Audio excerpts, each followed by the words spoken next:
दोस्तों नमस्कार, मैं ओम प्रकाश। आप देख रहे हैं एसटी न्यूज। यह एसटी न्यूज देखने वाले सभी श्रोता बंधुओं से हमारा हार्दिक स्वागत अभिनंदन करते हैं और उम्मीद करते हैं कि आप हमारे न्यूज चैनल पर नए हैं तो प्लीज़ चैनल को सब्सक्राइब कर लीजिएगा, जिससे हमारा हर नोटिफिकेशन आपको मिलता रहे। और कमेंट में अपनी राय देना जरूर दीजिएगा, जिससे हमें भी एक नई जानकारियाँ मिलती है। आपका कमेंट हमारे लिए बहुत महत्वपूर्ण होता है। आज हमारे साथ में शशि दुबे जी हैं और उनसे कुछ मुद्दों पर बात होगी, कुछ विषयों पर बात होगी कि भारत का अगर विकास करना है, भारत को विकसित करना है, कैसे विकसित होगा, इसी मुद्दे को लेकर थोड़ा सा हम बात करेंगे और आप अपनी राय जरूर दीजिएगा। तो दुबे जी, हमारे न्यूज चैनल में हार्दिक स्वागत है आपका। धन्यवाद। दुबे जी, मेरा ये कहना है कि अगर आपको दो काम सौंप दिया जाए, पैसा दे दिया जाए दो काम करने के लिए, एक तरफ विद्यालय बनाना है, एक तरफ मंदिर बनाना है, तो सर्वप्रथम आप कौन से काम को करेंगे? ऐसा है कि एक आपका क्वेश्चन बड़ा अच्छा रहा, धन्यवाद है आपको। एक तरफ विद्यालय और एक तरफ मंदिर। हमें सबसे पहले अपने आने वाली पीढ़ियों के विकास के बारे में सोचना है। अगर तो सबसे पहले हम विद्यालय का निर्माण करेंगे, जिससे आने वाले बच्चे हमारे वहाँ पढ़ें, शिक्षित होकर भारत के विकास में सबसे बड़ा योगदान उनका हो। इसलिए अगर हमसे पूछा जाए तो मंदिर तो हम बाद में तब चुनेंगे जब हमारे बच्चे थोड़े से जब जानने लायक हो जाते हैं। जैसे 5वीं 10वीं तक अगर वो पहुँचते, 5वीं तक पहुँचते, तब उनको हम बताते हैं कि भगवान राम, सीता, रहीम, इस जगह की हम परिवार में जब बातें करते हैं तो हमारे बच्चों को एक नॉलेज आता है। लेकिन अगर स्कूल से उनको जो नॉलेज मिलता है वो नॉलेज उनको जीवन तक के लिए उनके पास प्रयायुक्त रहता है, जिससे उनको विकास करने में या आगे बढ़ने में कोई रोक नहीं सकता। अगर हमारी प्राथमिकता होगी तो सबसे प्राथमिकता हम स्कूल को देंगे, विद्यालय को देंगे। विद्यालय जो जगह मेरी जननी है, जिससे हमारा विकास होगा। तो हमें विकास चाहिए। जब विद्यालय आप बनाएंगे तो विद्यालय से आपको क्या क्या फायदा हो सकता है, किस क्षेत्र पे आप काम कर सकते हैं? विद्यालय से हमें हर क्षेत्र में विकास हो सकता है। हमारा विकास, आर्थिक विकास हो सकता है, सामाजिक विकास हो सकता है। हमारे जो स्टूडेंट पढ़ के आगे बढ़ेंगे, IAS होंगे, IPS होंगे, जो भारत के राज्य को चलाएंगे, तो उनमें अगर उनका सबसे बड़ा योगदान होगा, मैं चाहूँगा मुझसे एक जैसे लोग गंगा में नहा के पवित्र होते हैं, मैं सोचूंगा मेरे लाइफ का सबसे पवित्र अगर समय है तो मुझे कहीं कहीं विद्यालय बनाना चाहिए, जिससे हमारी मजबूतियाँ हों, विकास, समाज में मेरा एक नाम बढ़े और हमारे स्टूडेंट जो हमारे विद्यालय से पढ़ के जाएँ वो देश को चलाने में सबसे बड़ा सहायता उनको मिले। इस बात का मुझे बहुत बड़ा गौरव रहेगा।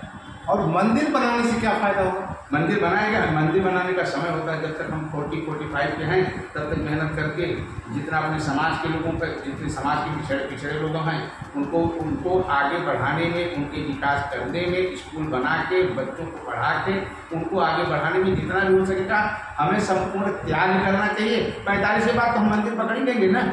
45 के बाद हम मंदिर बैठते हैं। हम बनारस के मठ में देखा है कितने हैं जो 50-55 वर्ष के बाद मठ में जाते हैं, तब वहाँ राम नाम शुरू करते हैं, तब उनका यज्ञ होता है, तब वो कर्मण्येवाधिकार से अत्रमापन सुखदाचरण की बात करते हैं। सही बात है कि हर आदमी का एक टाइम होता है, उस समय के अनुसार उसको एडजस्टमेंट करना होता है। जो समय के साथ नहीं चला वो पिछड़ गया तो दब गया, और दब गया नहीं तो भीड़ में कहीं हिस्सा होकर के खत्म हो गया। ऐसा नहीं होता। लेकिन मैं आपसे एक चीज़ और पूछना चाहूँगा। आप वैसे जाति से आप ब्राह्मण हैं और मैं उस विषय पे आपसे इसलिए बात करना चाहूँगा कि आप सही बताइएगा दिशा, क्योंकि आपको कहा जाता है ना, ब्राह्मण दोनों दिशाओं को सही दिशा देता है। कौन सी सही दिशा है, कौन सी गलत है, अब आपके ऊपर है।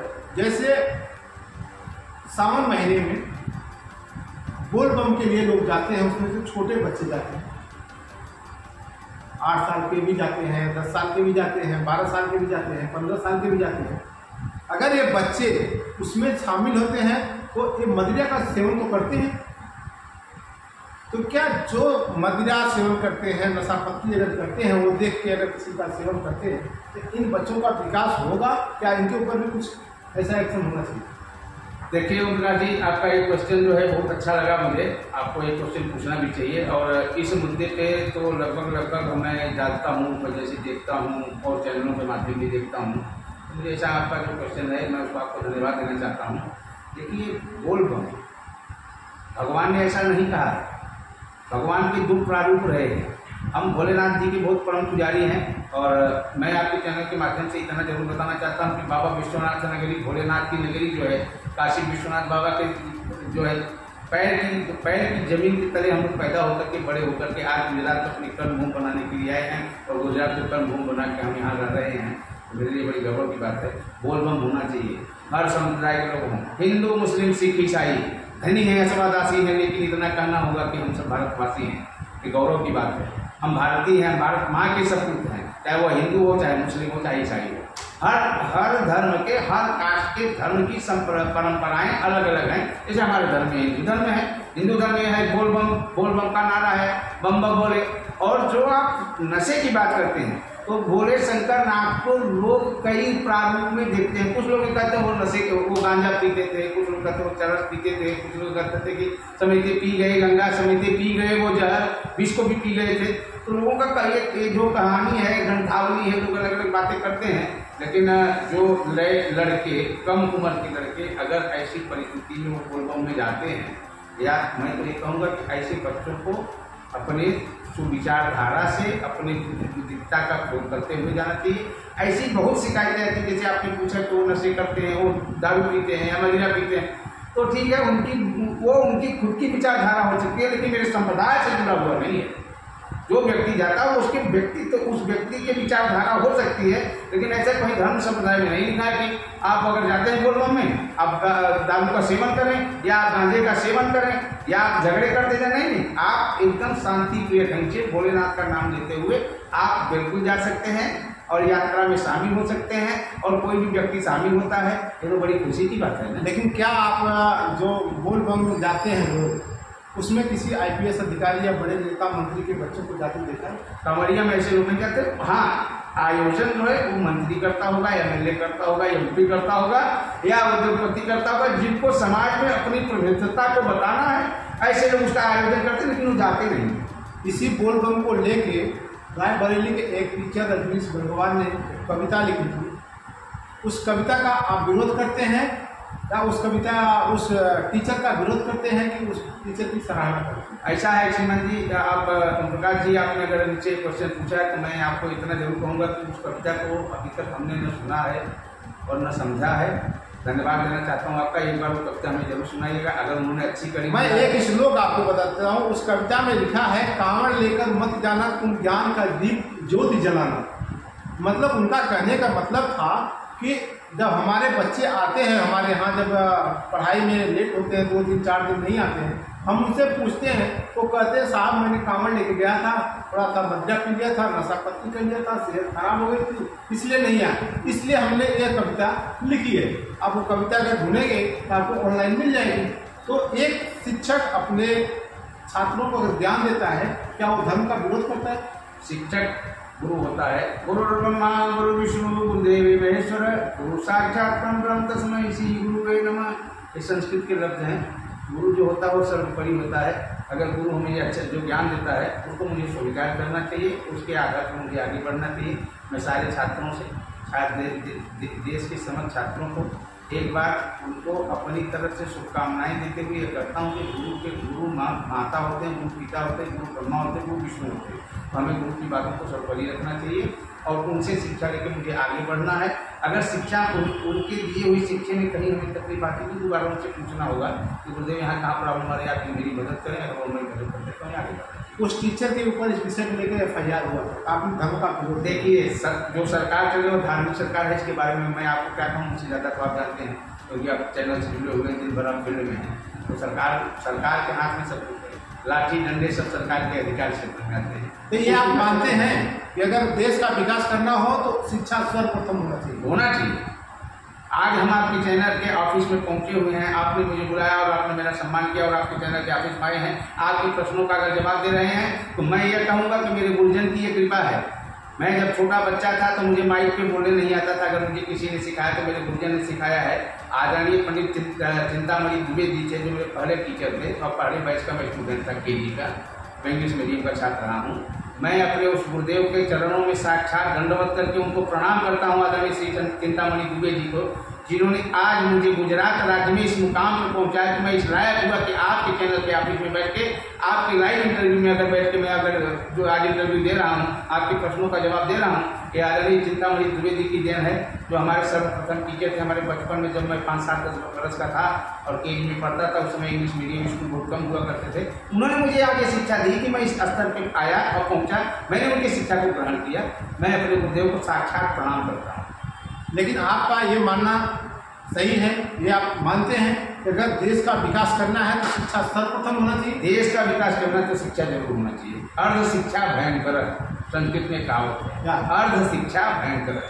शिक्षित अगर आदमी होगा तो वो देश के विकास में जरूर योगदान करेगा, चाहे वो शारीरिक करे, चाहे आर्थिक करे, चाहे सामाजिक करे, किसी भी स्तर पर देश के विकास में योगदान करेगा ही। यह मेरा आपसे वादा है और लोग करते हैं।